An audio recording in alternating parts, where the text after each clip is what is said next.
பாருங்க, இவர் கிட்ட கேடு செந்தில் பாலாஜி பேர் இருந்துச்சுங்க. அப்போ இதான் வேர்ல்டு. ஆக இன்னைக்கு பாத்தீங்கன்னா அவர் மட்டும் இல்ல, ஒட்டுமொத்தமாக பாலாஜியினுடைய தம்பி இந்த கரூர் மாவட்டத்தை தன்னுடைய கட்டுப்பாட்டில் வச்சிருக்காரு. கட்டுப்பாடுனா கொள்ளையடிக்கிறதுல, ஊழல் செய்யறதுல, லஞ்சம் வாங்குறதுல, அந்த கட்டுப்பாட்டில் வச்சிருக்காரு. இதெல்லாம் கரூர் மாவட்டத்தில் இருக்கக்கூடிய இந்த குளித்தலை தொகுதியில் இருக்கக்கூடிய உங்களுக்கு எல்லாம் நன்றாக தெரியும். ஆள் கடத்தல், நில அபகரிப்பு புகார்கள் எல்லாம் இன்னைக்கு நீதிமன்றத்தில் இருக்கு.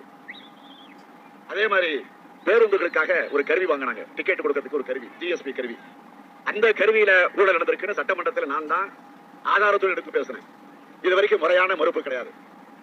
அது மட்டும் இல்ல, பொறியியல் படிச்சுக்கிட்டு இருந்த ஒரு இளைஞன் கோகுல் என்பவரை கடத்தி அவனை கொலை மிரட்டல் செஞ்சு அவனுடைய சொத்துக்களை எல்லாம் பறிமுதல் செஞ்சு அவன் அதற்கு பிறகு அந்த குடும்பத்தை சார்ந்தவர்கள் நீதிமன்றத்துக்கு போய் அந்த பிரச்சனை இப்ப நீதிமன்றத்தில் இருக்கு. இப்ப எங்க இருக்காருன்னு தெரியல.